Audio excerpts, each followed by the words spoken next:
Everyone, आज हम देखेंगे कंप्यूटर अवेयरनेस जो कि आपके आरआरबी पीओ मेंस के लिए बहुत ही इम्पोर्टेंट है। एंड ये जो क्वेश्चंस हैं उनके आने की संभावना 110% है। या मानो कि मैंने पिछले साल के पूछे गए क्वेश्चंस के जो पैटर्न्स हैं वो पैटर्न्स को पकड़ के इन क्वेश्चंस को उठाए हैं। So let's see. So first question, which is the fastest memory among given options. So ये चार ऑप्शन दिए हुए हैं, पहले देखते हैं ये मेमोरीज हैं कौन कौन सी। तो फर्स्ट है कैश मेमोरी, एंड ये एक तरह की टेम्परेरी मेमोरी है। ये हमारी टैंप मेमोरी भी इसको बोलते हैं। एंड ये है रैंडम मैसेज मेमोरी, सबको पता है। ये registers memory. Then this is ROM, that is read only memory. अब इसमें जो हमारा आंसर बैठता है वो है रजिस्टर्स। अब रजिस्टर्स फास्टर मेमोरी है क्यों? सो क्या है कि सीपीयू जो हमारा सेंट्रल प्रोसेसिंग यूनिट है, जो मेन यूनिट है, वो जो हम इंस्ट्रक्शंस देते हैं, हमारे दिए हुए इंस्ट्रक्शंस या इनपुट, वो मेन मेमोरी से ये फैच करता है। ये फैच करता है और फैच करके डायरेक्ट प्लेस करता है रजिस्टर्स मेमोरी में। और अगर आपको रजिस्टर्स मेमोरी देखनी है तो आपका जो मदरबोर्ड है, जहाँ बहुत सारे कैपेसिटर्स और रेजिस्टेंस लगे होते हैं, वहाँ पे रजिस्टर्स मेमोरी स्टोर होती है।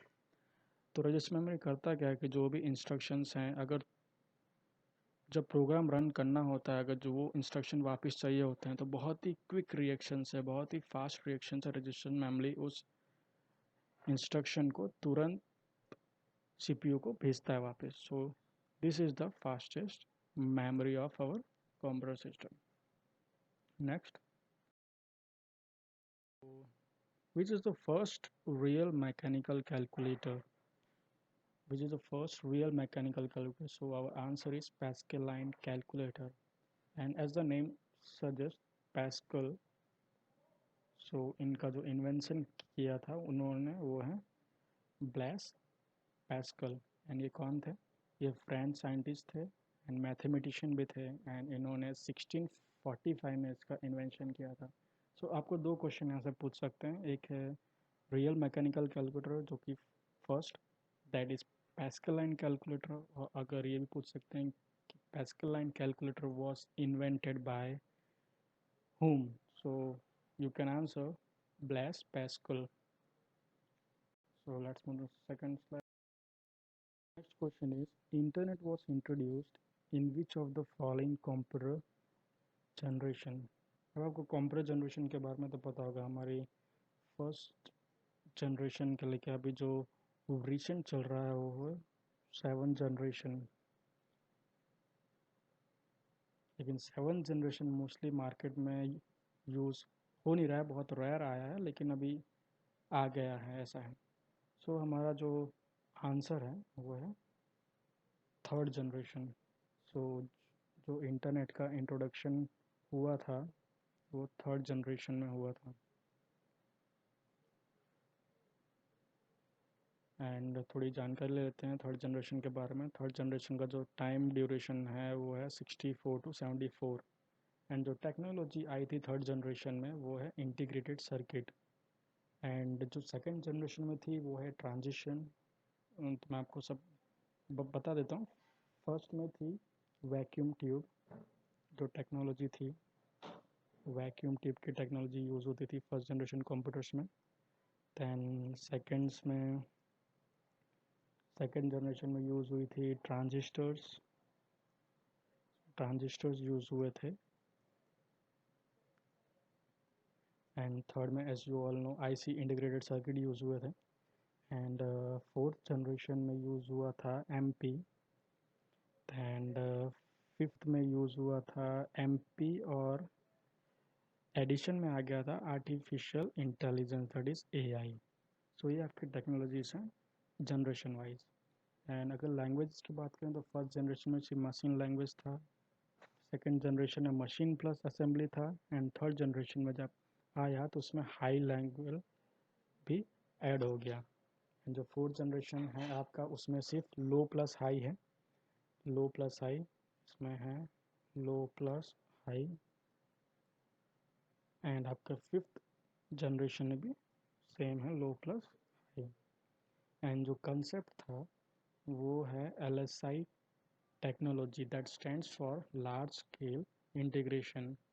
ठीक है। एंड जो फर्स्ट में था, जो फर्स्ट में जो कंसेप्ट था वो था इनपुट आउटपुट डिवाइसेस का कंसेप्ट था, उसमें नॉन पोर्टेबल था। फिर सेकंड में भी, सेकंड जनरेशन में भी कंप्यूटर्स नॉन पोर्टेबल्स आते थे। सो आपके थर्ड जनरेशन में एक तो इंटरनेट इंट्रोड्यूस हुआ था, सेकंड नॉन पोर्टेबल तो था ही, और LSI टेक्नोलॉजी का कंसेप्ट आया था। तो आपको ये याद रखना है, LSI टेक्नोलॉजी, इंटरनेट का कंसेप्ट थर्ड जनरेशन में इंट्रोड्यूस हुआ था।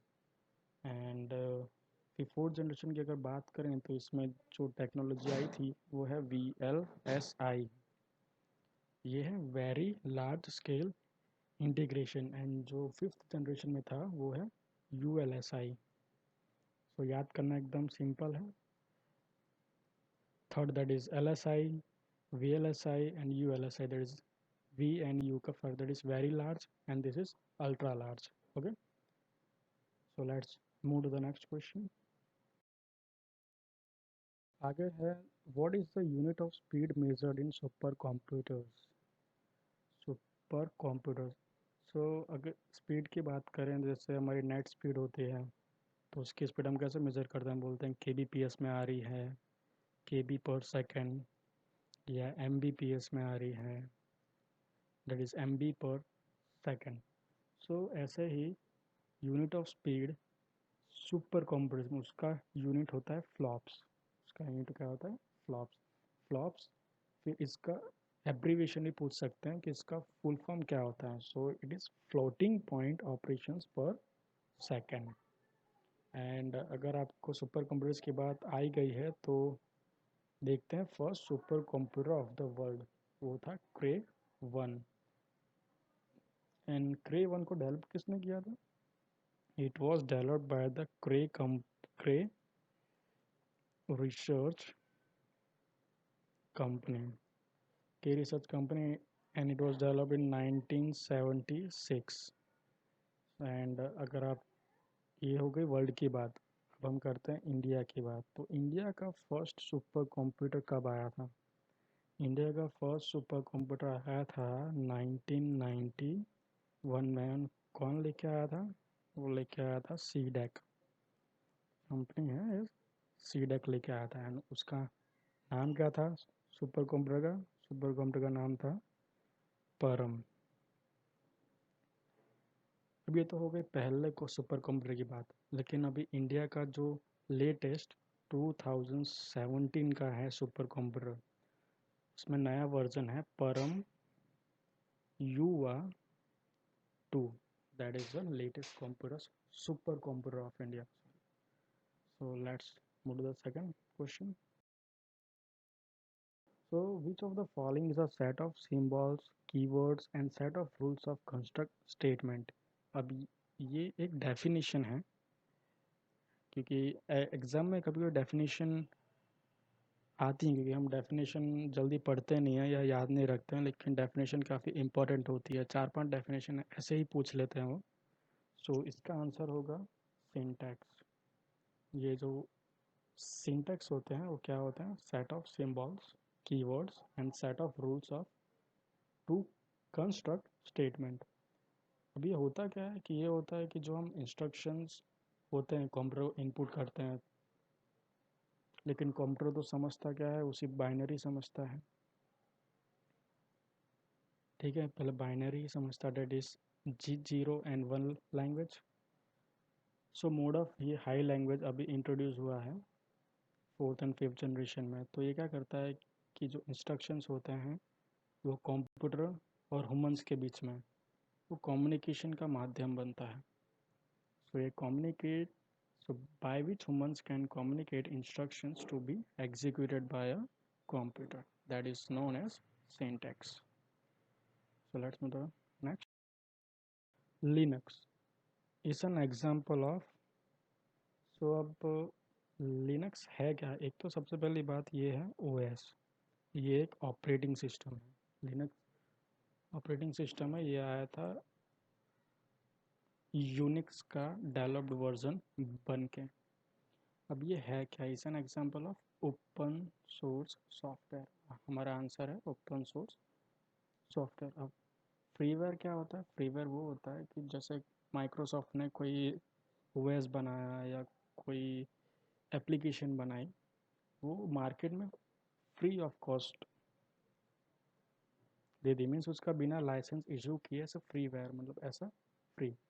एंड शेयरवेयर में क्या होता है कि जो फर्स्ट यूज़र होता है वो लाइसेंस परचेज करता है, वो लाइसेंस परचेज करता है, लेकिन अगर वो यूज़र चाहे तो दूसरों को फ्री ऑफ कॉस्ट शेयर कर सकता है। So it is shareware. And complimentary तो ऐसा कोई भी, जैसे फेसबुक है तो उसका, या इसका बेस्ट एग्जांपल दूँ तो वो है गूगल। गूगल के जितने भी एप्लीकेशंस हैं सारे के सारे कॉम्प्लीमेंट्री हैं। Okay, let's move to the second question. हमारा नेक्स्ट है the first computer network of the world. Options हैं I net, N S F net, ARPA net, V net. So हमारा आंसर क्या है? आरपा नेट। सो ये है हमारा first computer network of the world. अब ये एक एब्रीविएशन है, इसका फुल फॉर्म देख लेते हैं। Advance research project agency network. So आरपा net stands for advance research project agency network. अब इससे जुड़ी एक है बात, जो है रे टॉमलिंसन के बारे में। अब इन्होंने क्या किया था कि ये नेटवर्क यूज़ करके, आरपानेट यूज़ करके एक ईमेल एप्लीकेशन बनाई थी। और ईमेल का जन्म भी शायद इन्होंने ही किया था, क्योंकि he is considered to be the father of email. So he was the father of email application. So अगर ये क्वेश्चन आ जाए कि who is considered to be the father of email, तो वो हैं Ray Tomlinson. So let's move the second. Thank you. So like and share. Thank you and best of luck for your exams.